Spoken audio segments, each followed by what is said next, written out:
कूच अध्याय 11।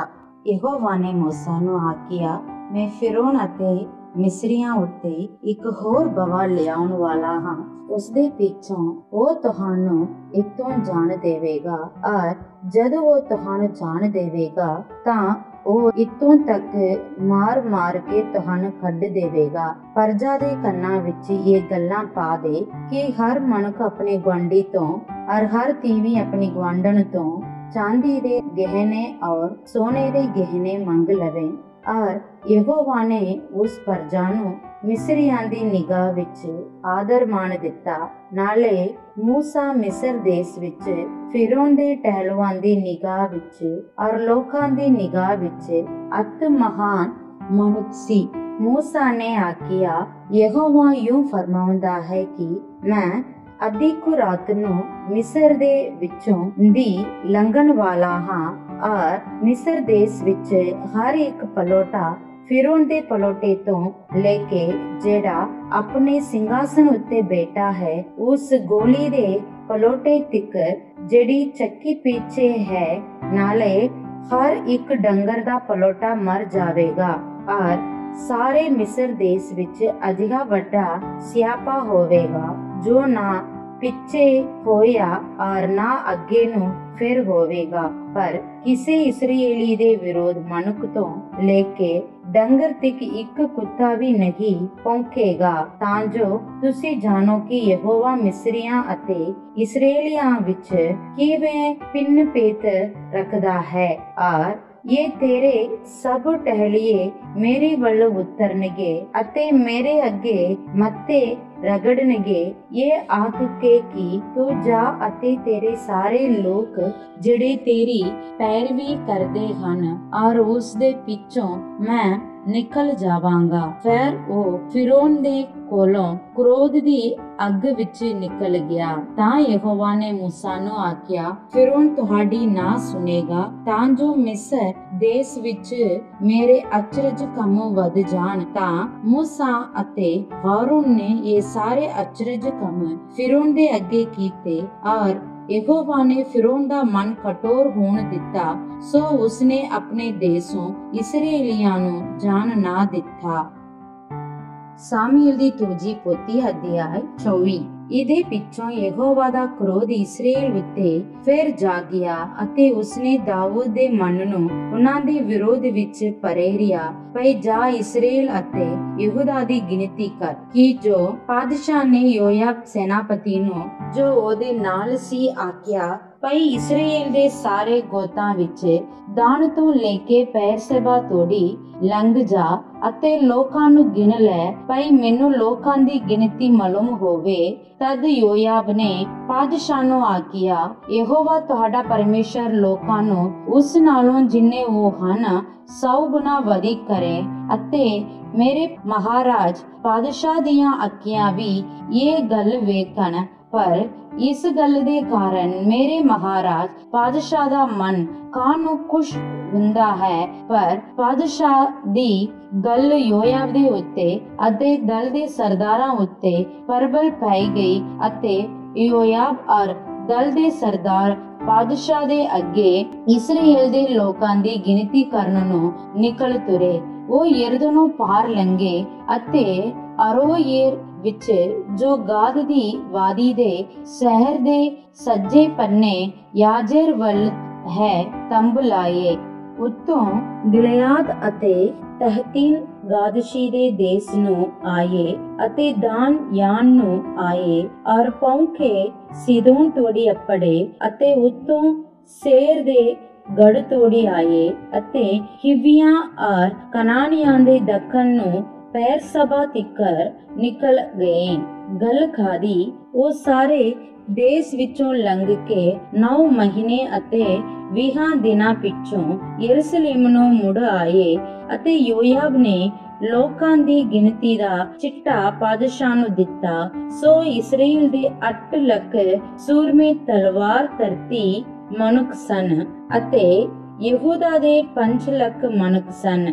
लोकां दी गिनती करन दे पिछों दाऊद दे मन ने ओनू सताया, अते दाऊद ने यहोवा नूं आखिया, ਭਈ ਇਹ ਜੋ ਮੈਂ ਕੀਤਾ ਹੈ ਵੱਡਾ ਪਾਪ ਹੈ। ਹੁਣ हे ਯਹੋਵਾ ਦਇਆ ਕਰਕੇ ਆਪਣੇ ਦਾਸ ਦੀ ਬਦੀ ਦੂਰ ਕਰ, ਕਿਉਂ ਜੋ ਮੈਂ ਵੱਡੀ ਮੂਰਖਤਾਈ ਦਾ ਕੰਮ ਕੀਤਾ ਹੈ। ਸੋ ਜਦ ਦਾਊਦ ਸਵੇਰ ਨੂੰ ਉੱਠਿਆ ਤਾਂ ਯਹੋਵਾ ਦੀ ਬਾਣੀ ਗਾਦ ਨਬੀ ਨੂੰ, ਜੋ ਦਾਊਦ ਦਾ ਗੇਬਸੀਨ ਸੀ, ਆਈ ਅਤੇ ਉਹਨੂੰ ਆਖਿਆ, ਜਾ ਕੇ ਦਾਊਦ ਨੂੰ ਬੋਲ, ਭਈ ਯਹੋਵਾ ਯੂੰ ਫਰਮਾਉਂਦਾ, ਜੋ ਮੈਂ ਤੇਰੇ ਅੱਗੇ 3 ਵਿਪਤਾ ਤਰਦਾ ਹਾਂ, ਸੋ ਤੂੰ ਇੱਕ ਉਹਨਾਂ ਵਿੱਚੋਂ ਚੁਣ ਲੈ ਜੋ ਮੈਂ ਤੇਰੇ ਉੱਤੇ ਪਾਵਾਂ। ਸੋ ਗਾਦ ਨੇ ਦਾਊਦ ਕੋਲ ਆ ਕੇ ਦੱਸਿਆ ਔਰ ਉਹਨੂੰ ਪੁੱਛਿਆ, ਭਈ ਤੂੰ ਕੀ ਚਾਹੁੰਦਾ ਹੈ, ਜੋ ਤੇਰੇ ਦੇਸ਼ ਵਿੱਚ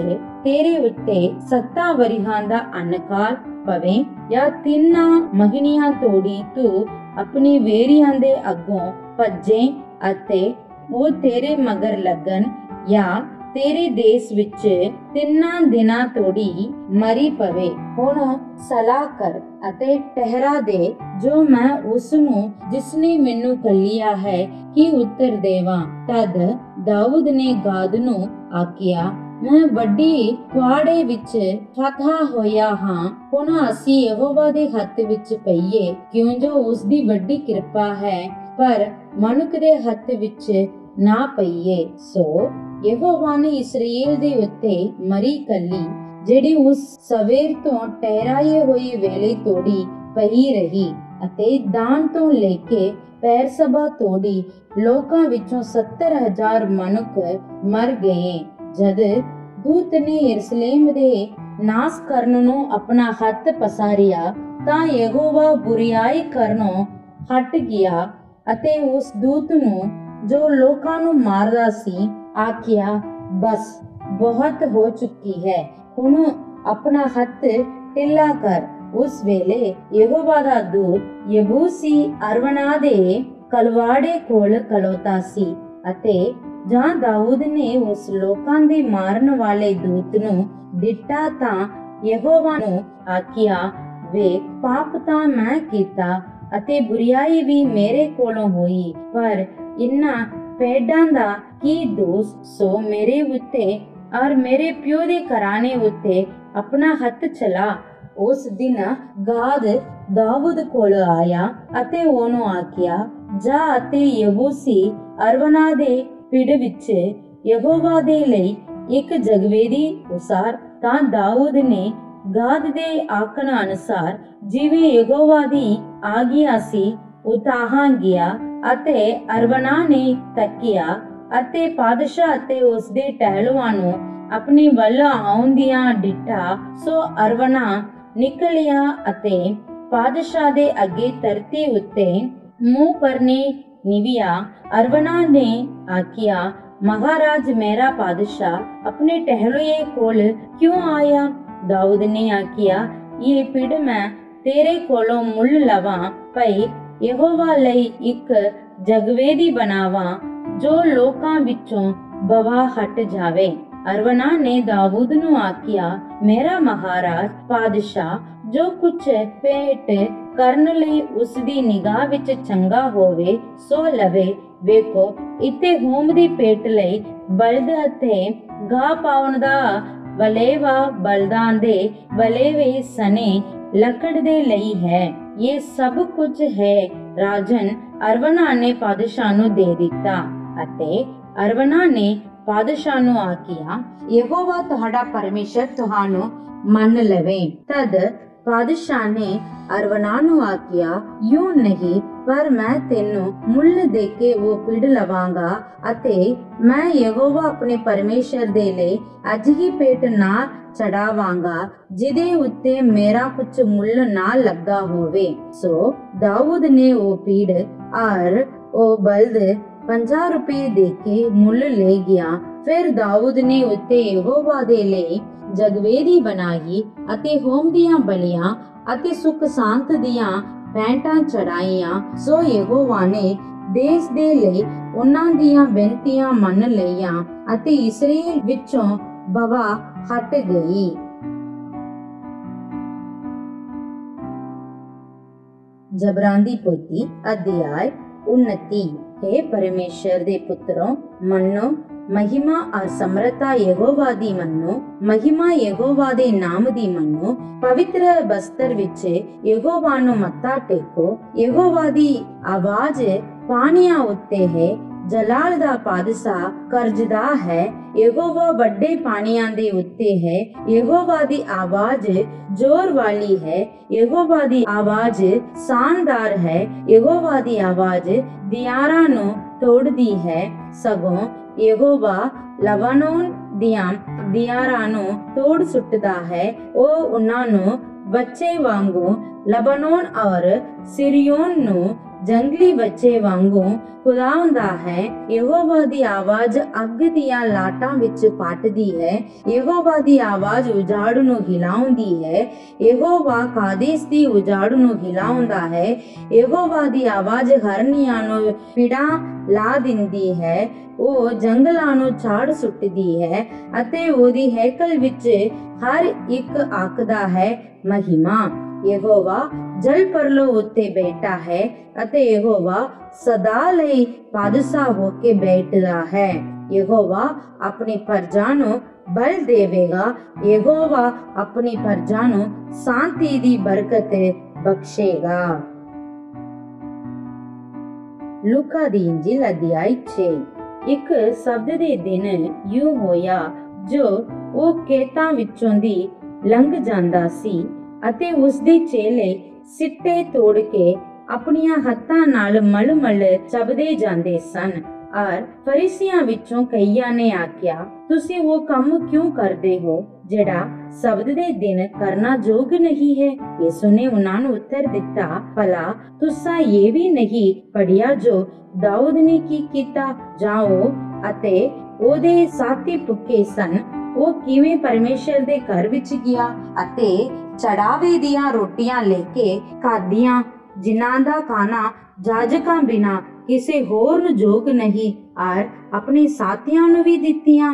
ਫਿਰ ਉਸਨੇ ਉਹਨਾਂ ਨੂੰ ਆਖਿਆ ਕਿ ਮਨੁੱਖ ਦਾ ਪੁੱਤਰ ਸ਼ਬਦ ਦਾ ਮਾਲਕ ਹੈ।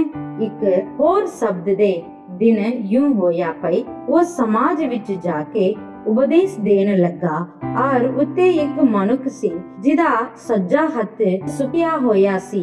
ਗ੍ਰੰਥੀ ਔਰ ਫਰੀਸੀ ਉਹਦੀ ਤਾੜ ਵਿੱਚ ਲੱਗੇ ਹੋਏ ਸਨ, ਭਈ ਵੇਖੀਏ ਉਹ ਸ਼ਬਦ ਦੇ ਦਿਨ ਚੰਗਾ ਕਰੇਗਾ ਕਿ ਨਹੀਂ, ਇਸ ਲਈ ਜੋ ਉਹਦੇ ਜੁਮੇ ਦੋਸ਼ ਲਾਉਣ ਦਾ ਮੌਕਾ ਮਿਲੇ। ਪਰ ਉਸਨੇ ਉਹਨਾਂ ਦੇ ਖਿਆਲਾਂ ਨੂੰ ਜਾਣ ਕੇ ਉਸ ਸੁੱਕੇ ਹੱਥ ਵਾਲੇ ਮਨੁੱਖ ਨੂੰ ਆਖਿਆ, ਉੱਠ ਅਤੇ ਵਿਚਾਲੇ ਖੜੋ ਜਾਓ। ਤਾਂ ਉਹ ਉੱਠ ਖਲੋਤਾ। ਫਿਰ ਯਿਸੂ ਨੇ ਉਹਨਾਂ ਨੂੰ ਆਖਿਆ, ਮੈਂ ਤੁਹਾਤੋਂ ਪੁੱਛਦਾ ਹਾਂ, ਭਈ ਸ਼ਬਦ ਦੇ ਦਿਨ ਭਲਾ ਕਰਨਾ ਯੋਗ ਹੈ ਜਾਂ ਬੁਰਾ ਕਰਨਾ, ਜਾਨ ਬਚਾਉਣੀ ਜਾਂ ਨਾਸ ਕਰਨੀ? ਤਾਂ ਉਸਨੇ ਉਹਨਾਂ ਸਭਨਾਂ ਵੱਲੋਂ ਚੁਫੇਰੇ ਵੇਖ ਕੇ ਉਹਨੂੰ ਆਖਿਆ, ਆਪਣਾ ਹੱਥ ਲੰਮਾ ਕਰ। ਤਾਂ ਉਹਨੇ ਕਰ ਦਿੱਤਾ ਅਤੇ ਉਹਦਾ ਹੱਥ ਮੁੜ ਚੰਗਾ ਹੋ ਗਿਆ। ਪਰ ਉਹ ਸੁਦਾਪੁਣੇ ਨਾਲ ਭਰ ਗਏ ਅਤੇ ਆਪੋ ਵਿੱਚ ਗੱਲਾਂ ਕਰਨ ਲੱਗੇ, ਭਈ ਅਸੀਂ ਯਿਸੂ ਨਾਲ ਕੀ ਕਰੀਏ? ਉਨੀ ਦਿਨੀ ਅਜਿਹਾ ਹੋਇਆ ਜੋ ਉਹ ਪ੍ਰਾਰਥਨਾ ਕਰਨ ਲਈ ਪਹਾੜ ਉੱਤੇ ਗਿਆ ਔਰ ਪਰਮੇਸ਼ਰ ਅੱਗੇ ਪ੍ਰਾਰਥਨਾ ਕਰਦਿਆਂ ਸਾਰੀ ਰਾਤ ਕੱਟੀ ਅਤੇ ਜਾਂ ਦਿਨ ਚੜਿਆ ਤਾਂ ਉਸਨੇ ਆਪਣੀਆਂ ਚੇਲੀਆਂ ਨੂੰ ਕੋਲ ਸੱਦਿਆ ਅਤੇ ਉਹਨਾਂ ਵਿੱਚੋਂ 12 ਨੂੰ ਚੁਣ ਕੇ ਉਹਨਾਂ ਦਾ ਨਾਮ ਰਸੂਲ ਵੀ ਰੱਖਿਆ, ਅਰਥਾਤ ਸਮਿਉਨ ਜਿਹਦਾ ਨਾਮ ਉਸਨੇ ਪਤਰਸ ਵੀ ਧਰਿਆ ਅਤੇ ਉਹਦਾ ਭਰਾ ਅੰਦਰਿਆਸ ਔਰ ਯਾਕੂਬ ਔਰ ਯੂਹਨਾ और फिलिपोस और बरतलमेई और मत्ती और तोमा और हल्फई दा पुत्र याकूब और समयून जेड़ा जेलोतेस कहावंदा है, याकूब दा पुत्र यहूदा और यहूदा इस्कारियोती जेड़ा ओदा पड़वाउण वाला भी सी। अते वो उन्हां नाल उतर के पत्थरे खड़ा होया, नाले ओदी चेलियां दी वड्डी मंडली और लोकां दी वड्डी भीड़ जेड़े ਸਾਰੇ ਯਹੂਦੀਆ ਅਤੇ ਯਰੂਸ਼ਲਮ ਅਤੇ ਸੂਰ ਔਰ ਸੇਦੇ ਦੇ ਸਮੁੰਦਰ ਦੇ ਕੰਢਿਆਂ ਉਹਦੀ ਸੁਣਨ ਲਈ ਔਰ ਆਪਣੀਆਂ ਰੋਗਾਂ ਤੋਂ ਚੰਗੇ ਹੋਣ ਲਈ ਆਏ ਸਨ ਅਤੇ ਜਿਹੜੇ ਪਰਿਸ਼ਟ ਆਤਮਿਆਂ ਤੋਂ ਦੁਖੀ ਸਨ ਉਹ ਚੰਗੇ ਕੀਤੇ ਗਏ ਔਰ ਸਾਰੇ ਲੋਕ ਉਹਨੂੰ ਚਾਹੁਣਾ ਚਾਹੁੰਦੇ ਸਨ। ਇਸ ਲਈ ਜੋ ਸੱਤੇ ਉਸ ਤੋਂ ਨਿਕਲ ਕੇ ਸਭਨਾਂ ਨੂੰ ਚੰਗਾ ਕਰਦਾ ਸੀ, ਉਸਨੇ ਆਪਣੇ ਚੇਲਿਆਂ ਉੱਤੇ ਨਿਗਾਹ ਕਰਕੇ ਆਖਿਆ, ਧੰਨ ਹੋ ਤੁਸੀਂ ਜਿਹੜੇ ਗਰੀਬ ਹੋ, ਕਿਉਂ ਜੋ ਪਰਮੇਸ਼ਰ ਦਾ ਰਾਜ ਤੁਹਾਡਾ ਹੈ। ਧੰਨ ਹੋ ਤੁਸੀਂ ਜਿਹੜੇ ਹੁਣ ਭੁੱਖੇ ਹੋ, ਕਿਉਂ ਜੋ ਰਜਾਏ ਜਾਓਗੇ। ਧੰਨ ਹੋ ਤੁਸੀਂ ਜਿਹੜੇ ਹੁਣ ਰੋਂਦੇ ਹੋ, ਕਿਉਂ ਜੋ ਹੱਸੋਗੇ। ਧੰਨ ਹੋ ਤੁਸੀਂ ਜਦ ਪਰਮੇਸ਼ਰ ਦੇ ਪੁੱਤਰ ਦੇ ਕਾਰਨ ਮਨੁੱਖ ਤੁਹਾਡੇ ਨਾਲ ਵੈਰ ਰੱਖਣਗੇ ਅਤੇ ਜਦ ਉਹ ਤੁਹਾਨੂੰ ਚੇਕ ਦੇਣਗੇ ਅਤੇ ਗੋਲੀਆਂ ਮਾਰਨਗੇ ਅਤੇ ਤੁਹਾਡਾ ਨਾਮ ਬੁਰਾ ਜਾਣ ਕੇ ਕੱਢ ਸੁੱਟਣਗੇ। ਉਸ ਦਿਨ ਆਨੰਦ ਹੋਵੋ ਤੇ ਖੁਸ਼ੀ ਨਾਲ ਉਜਲੋ, ਕਿਉਂ ਜੋ ਵੇਖੋ ਤੁਹਾਡਾ ਫਲ ਸਵਰਗ ਵਿੱਚ ਬਹੁਤ ਹੈ। ਇਸੇ ਲਈ ਭਈ ਉਹਨਾਂ ਦੇ ਪਿਓ ਦਾਦਿਆਂ ਨੇ ਨਬੀਆਂ ਨਾਲ ਇਸੇ ਤਰ੍ਹਾਂ ਕੀਤਾ। ਪਰ ਹਾਏ ਤੁਹਾਨੂੰ ਜਿਹੜੇ ਧਨਵਾਨ ਹੋ, ਕਿਉਂ ਜੋ ਤੁਸੀਂ ਆਪਣੀ ਤਸਲੀ ਲੈ ਚੁੱਕੇ। ਹਾਏ ਤੁਹਾਨੂੰ ਜਿਹੜੇ ਹੁਣ ਰੱਜੇ ਹੋਏ ਹੋ, ਕਿਉਂ ਜੋ ਤੁਸੀਂ ਭੁੱਖੇ ਹੋਵੋਗੇ। ਹਾਏ ਤੁਹਾਨੂੰ ਜਿਹੜੇ ਹੁਣ ਹੱਸਦੇ ਹੋ, ਕਿਉਂ ਜੋ ਤੁਸੀਂ ਸੋਗ ਕਰੋਗੇ ਅਤੇ ਰੋਵੋਗੇ। ਹਾਏ ਤੁਹਾਨੂੰ ਜਦ ਸਭ ਲੋਕ ਤੁਹਾਡੀ ਸੋਭਾ ਕਰਨ, ਕਿਉਂ ਜੋ ਉਹਨਾਂ ਦੇ ਪਿਓ ਦਾਦਿਆਂ ਨੇ ਛੋਟੇ ਨਬੀਆਂ ਨਾਲ ਇਸੇ ਤਰ੍ਹਾਂ ਕੀਤਾ। ਪਰ ਮੈਂ ਤੁਹਾਨੂੰ ਜੋ ਸੁਣਦੇ ਹੋ ਆਖਦਾ ਹਾਂ, ਭਈ ਆਪਣੇ ਦੁਸ਼ਮਣਾਂ ਨਾਲ ਪਿਆਰ ਕਰੋ, ਜੋ ਤੁਹਾਡੇ ਨਾਲ ਵੈਰ ਰੱਖਣ ਉਹਨਾਂ ਦਾ ਭਲਾ ਕਰੋ, ਜੋ ਤੁਹਾਨੂੰ ਸਰਾਪ ਦੇਣ ਉਹਨਾਂ ਨੂੰ ਆਸੀਸ ਦਿਓ, ਜੋ ਤੁਹਾਡੀ ਪੱਤ ਲਾਉਣ ਉਹਨਾਂ ਲਈ ਪ੍ਰਾਰਥਨਾ ਕਰੋ, ਜੋ ਤੇਰੀ ਇੱਕ ਗੱਲ ਉੱਤੇ ਚਪੇੜ ਮਾਰੇ ਤਾਂ ਦੂਈ ਵੀ ਉਹਦੀ ਵੱਲ ਕਰ ਦਿਓ, ਔਰ ਜੋ ਤੇਰੀ ਚਾਦਰ ਖੋ ਲਵੇ ਉਹਨੂੰ ਕੁੜਤਾ ਵੀ ਲੈਣੋਂ ਮਨਾ ਨਾ ਕਰ। ਜੋ ਕੋਈ ਤੇਤੋਂ ਮੰਗੇ ਉਹਨੂੰ ਦੇ, ਔਰ ਜੋ ਤੇਰੀਆਂ ਵਸਤਾਂ ਖੋ ਲਵੇ ਉਸ ਤੋਂ ਮੁੜ ਨਾ ਮੰਗ।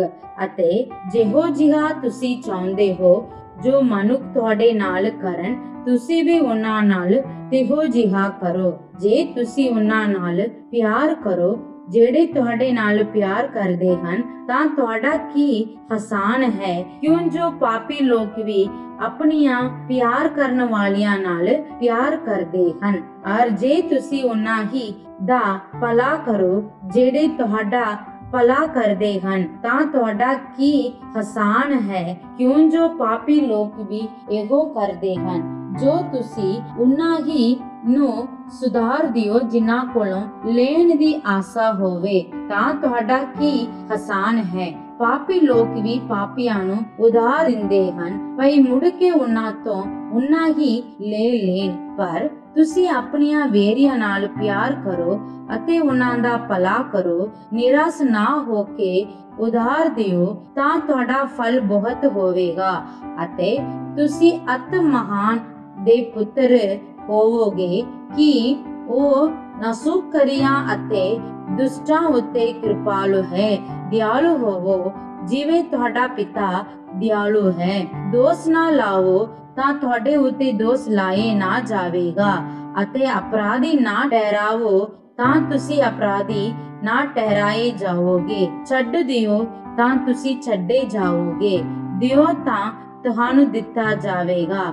ਪੂਰਾ ਮੇਪ ਦਬ ਦਬ ਕੇ ਹਿਲਾ ਕੇ ਅਤੇ ਡੁੱਲਦਾ ਹੋਇਆ ਤੁਹਾਡੇ ਪੱਲੇ ਪਾਉਣਗੇ, ਕਿਉਂਕਿ ਜਿਸ ਮੇਪ ਨਾਲ ਤੁਸੀਂ ਮਿਣਦੇ ਹੋ, ਤੁਸੀਂ ਉਸੇ ਨਾਲ ਤੁਹਾਡੇ ਲਈ ਮੁੜ ਮਿਣਿਆ ਜਾਵੇਗਾ। ਉਸਨੇ ਉਹਨਾਂ ਨੂੰ ਇੱਕ ਦ੍ਰਿਸ਼ਟਾਂਤ ਵੀ ਦੇ ਕੇ ਕਿਹਾ, ਭਲਾ ਅੰਨਾ ਅੰਨੇ ਦਾ ਅੱਗ ਹੋ ਸਕਦਾ ਹੈ ਕਿ ਉਹ ਦੋਵੇਂ ਟੋਏ ਵਿੱਚ ਨਾ ਡਿੱਗਣਗੇ। ਚੇਲਾ ਗੁਰੂ ਨਾਲੋਂ ਵੱਡਾ ਨਹੀਂ, ਪਰ ਹਰੇਕ ਜਦ ਪੂਰਾ ਹੋ ਗਿਆ ਤਦ ਆਪਣੇ ਗੁਰੂ ਵਰਗਾ ਹੋਵੇਗਾ। ਤੂੰ ਉਸ ਕੱਖ ਨੂੰ ਜਿਹੜਾ ਤੇਰੇ ਪਾਏ ਦੀ ਅੱਖ ਵਿੱਚ ਹੈ ਕਿਉਂ ਵੇਖਦਾ ਹੈ, ਪਰ ਉਸ ਇਸਤਰੀ ਦੀ ਵੱਲ ਜੋ ਤੇਰੀ ਆਪਣੀ ਅੱਖ ਵਿੱਚ ਹੈ ਧਿਆਨ ਨਹੀਂ ਕਰਦਾ। ਜਾਂ ਕਿਕਰ ਤੂੰ ਆਪਣੇ ਭਾਈ ਨੂੰ ਆਖ ਸਕਦਾ ਹੈ, ਭਾਈ ਲਿਆ ਉਸ ਕੱਖ ਨੂੰ ਜੋ ਤੇਰੇ ਅੱਖ ਵਿੱਚ ਹੈ ਕੱਢ ਸੁੱਟਾਂ, ਪਰ ਤੂੰ ਉਸ ਸਿਰ ਨੂੰ ਜਿਹੜਾ तेरी अपनी अख विच है नहीं वेखदा। हे कपटी, पहला उस सिर नूं अपने अखों कढ तां अच्छी तरह वेख के तू उस हुक नूं जो तेरे पाई दी अख विच है कढ सकेगा। कोई चंगा रुख तां नहीं है जेड़ा माड़ा फल देवे, अते फिर कोई माड़ा रुख नहीं है जेड़ा चंगा फल देवे, क्यों जो हरेक रुख आपो अपने फल तो पहचानिया जांदा है। कंडियालियां तो हंजीर नहीं तोड़दे, ना झाड़ियों दाग तोड़दे हन। चंगा आदमी अपने मन दे चंगे खजाने विचों चंगी गल कढदा है, अते बुरा आदमी बुरे खजाने विचों बुरी गल कढदा है, क्योंकि जो मन विच भरिया होया है उस दे मुंह उत्ते ओह आउंदा है। तुसी मैनू प्रभु प्रभु करके क्यों पुकारदे हो, पर जो मैं कहंदा हां सो नहीं करदे। हरेक जो मेरे कोल आउंदा है अते मेरे वचन सुन के उन्हां नूं मनदा है, मैं तुहानू दसदा हां जो ओ किस वर्गा है। ओ उस मनुख वर्गा है जिन्हें घर बनाउंदियां डूंगा पुट के पत्थर उत्ते नींव धरी, अते जां हड़ आया तां तार ने उस घर उत्ते जोर मारिया, पर ओनू हिला ना सकी, इसलिए जो वो अच्छी तरह बनाया होया सी। पर जेड़ा सुन के नहीं मनदा ओ उस मनुख वर्गा है जिने नींव बिना धरती उत्ते घर बनाया, जिस उत्ते तार ने जोर मारिया अते वो झट डिग पिया और उस घर दा सत्यानाश हो गया। आमीन आमीन। सबना नू प्यार भरी जय मसीह दी। आज जो ਆਪਾਂ वचन पढ़िया सी उस ਵਿੱਚੋਂ ਕੁਝ ਗੱਲਾਂ ਨੂੰ ਆਪਾਂ ਵੇਖਾਂਗੇ। ਕੁਝ ਦੀ ਕਿਤਾਬ ਅਧਿਆਇ 11 ਇਸ ਵਿੱਚ ਆਪਾਂ ਵੇਖਦੇ ਹਾਂ मूसा ਕੋਲ ਯਹੋਵਾ ਪਰਮੇਸ਼ਰ ਗੱਲਾਂ ਕਰਦਾ ਅਤੇ ਕਹਿੰਦਾ ਹੈ ਕਿ ਮੈਂ ਮਿਸਰ ਵਿੱਚ ਉਤਰਾਂਗਾ ਅਤੇ ਮਿਸਰ ਦੇ ਸਾਰੇ ਪੁੱਤਰਾਂ ਦੇ ਵਿੱਚ ਜੇਠਾਂ ਨੂੰ ਮਾਰ ਦੇਵਾਂਗਾ। ਇਸ ਗੱਲ ਦੇ ਪਿੱਛੇ ਮਿਸਰੀ ਤੁਹਾਨੂੰ ਧੱਕੇ ਨਾਲ ਮਿਸਰ ਦੇਸ਼ ਤੋਂ ਬਾਹਰ ਕੱਢਣਗੇ। ਉਦੋਂ ਇਸਰਾਏਲੀਆਂ ਨੂੰ ਚਾਹੀਦਾ ਹੈ ਕਿ ਉਸ ਦੇਸ਼ ਦੇ ਹਰੇਕ ਉਚਿਤ ਚੀਜ਼ਾਂ ਵਿੱਚੋਂ ਕੁਝ ਉਹਦੇ ਗਵੰਡੀਆਂ ਤੋਂ ਲੈ ਲੈਣ।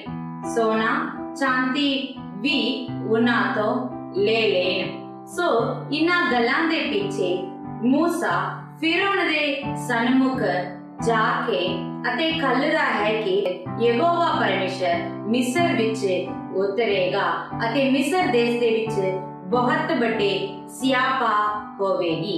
जद इस गल नू फिरौन सुनदा फिर भी वो अपने मन दे कठोर दे कारण इस्राएलियां नू जान नहीं दिंदा ता मूसा क्रोध नाल वापस चले जांदा। इस तो ਆਪਾਂ ਨੂੰ ਪਤਾ ਲੱਗਦਾ ਹੈ ਕਿ ਫਿਰੌਨ ਨੇ ਪਰਮੇਸ਼ਰ ਦੀ ਸਾਮਰਥ ਨੂੰ ਨਹੀਂ ਜਾਣਿਆ। ਦੂਸਰੀ ਸਾਮੂਏਲ ਦੀ ਕਿਤਾਬ ਅਧਿਆਇ 24 ਦੇ ਵਿੱਚ ਆਪਾਂ ਵੇਖਦੇ ਹਾਂ ਯਹੋਵਾ ਪਰਮੇਸ਼ਰ ਦੇ ਖਿਲਾਫ ਦਾਊਦ ਪਾਪ ਕਰਦਾ। ਇਸ ਕਾਰਨ ਪਰਮੇਸ਼ਰ ਦਾਊਦ ਨੂੰ ਪੁੱਛਦਾ ਕਿ ਮੈਂ ਤੈਨੂੰ 3 ਪ੍ਰਕਾਰ ਦੇ ਵਿੱਚ ਇੱਕ ਸਜ਼ਾ ਨੂੰ ਚੁਣਨ ਲਈ ਦੱਸਦਾ ਹਾਂ, ਤੂੰ ਕਿਹੜੀ ਗੱਲ ਨੂੰ ਚੁਣੇਗਾ? ਤਾਂ ਦਾਊਦ ਕਹਿੰਦਾ ਮੈਂ ਤੇਰੇ ਹੱਥ ਵਿੱਚ ਮਰਾਂ ਅਤੇ ਨਾ ਕਿ ਕਿਸੇ ਵੇਰੀ ਦੇ ਹੱਥ ਵਿੱਚ। ਸੋ ਪਰਮੇਸ਼ਰ ਬਵਾਂ ਨੂੰ ਅਤੇ ਮਾਰਨ ਵਾਲੇ ਉਸ ਦੂਤ ਨੂੰ ਇਸਰਾਏਲੀਆਂ ਵਿੱਚ ਕੱਲਦਾ ਅਤੇ ਇਸਰਾਏਲੀ ਦੇ ਵਿੱਚ ਉਸ ਦਿਨ 70,000 ਲੋਕ ਮਰਦੇ। ਉਦੋਂ ਪਰਮੇਸ਼ਰ ਇਸਰਾਏਲੀਆਂ ਉੱਤੇ ਪਛਤਾ ਕੇ ਅਤੇ ਉਹਨਾਂ ਨੂੰ ਮਾਰਨ ਤੋਂ ਸਜ਼ਾ ਦੇਣ ਤੋਂ ਰੁਕਦਾ। ਇਸ ਗੱਲ ਨੂੰ ਦਾਊਦ ਪਹਿਲਾਂ ਹੀ ਜਾਣਦਾ ਸੀ, ਤਾਂ ਕਰਕੇ ਉਹਨੇ ਕਹਿੰਦਾ ਕਿ ਮੈਂ ਤੇਰੇ ਹੱਥ ਵਿੱਚ ਹੀ ਪਵਾਂ, ਕਿਉਂਕਿ ਦਾਊਦ ਜਾਣਦਾ ਸੀ ਪਰਮੇਸ਼ਰ ਜਿੰਨਾ ਜ਼ਿਆਦਾ क्रोधवान है उस तो ही ज्यादा रहम दया करने वाला करके। सो दाऊद उन्नति जबूर दे विच परमेश्वर दी आवाज दे प्रति लिखदा है कि यहोवा परमेश्वर दा आवाज शानदार अते वो सामर्थ वाली है अते ओदे तुल इस जगत उत्ते कुछ भी नहीं करके। सो दाऊद परमेश्वर दी आवाज तो लेके ओदे मन दियां गल्लां तक भी जान रखिया होया आपां इन्ना सारे वचनां दे राही वेखदे हां। लूका दी इंजिल अध्याय 6 दे विच आपां वेखदे हां यीशु मसीह ये सिखाउंदा है कि भला करना चंगा है, कोई भी दिन हो भला करना चंगा है अते भला उन्हां लई करना बहुत चंगा है जेड़े मुड़ के तुहानू अते मैनू भला नहीं करन जोग ने। भला करन तो पहला सब तो पहला आपां अपने कमियां नू पहचान के अपने विचों दूर करना अते जे कोई अपना कुर्ता भी लेना चाहे तां उन्हां नू दे देना चाहिदा करके। प्रभु यीशु मसीह कहंदा कि जेड़ा इस जगत दे जीवन विच दुख भोगदे ने वो जरूर सुख नू भी वेखणगे अते सुख नू भी भोगणगे करके। अते यीशु मसीह ये भी कहंदा है जेड़ा इस जगत उत्ते सुख नू भोगदा है वो दुख नू जरूर भोगेगा। आनंद काल दे विच वो जरूर दुख नू भोगणगे। सो इन्ना सारे अध्याय दे राही प्रभु परमेश्वर आपां नू सिखाउंदा है कि जिस प्रकार वो सामर्थ शक्ति वाला है उसे प्रकार वो बहुत ही क्रोधवान अते अनखी वाला भी है, नाले वो दयावान है जेड़े ओदे हथ विच रहंदे ने उन्हां लई वो दयावान है। सो आपां नू परमेश्वर कहंदा है तुसी सारे मेरे ही सन्मुख सदा रहो अते सुख भी दुख भी जे तुसी मेरे हथ विचों भोगोगे तां तुहानू भला हुंदा, पर तुसी कदे भी किसी वेरी दे हथ विच सुख नू भी दुख नू भी ना लेना चाहिदा करके। सो प्रभु दे प्यारियो आपां सदा प्रभु दे सन्मुख हर एक चीज नू प्रभु दे हथों पाउण दी जतन करिए। प्रभु इन्हां सारे वचनां दे राही तुहानू आशीष देवे। जय मसीह दी। God bless you.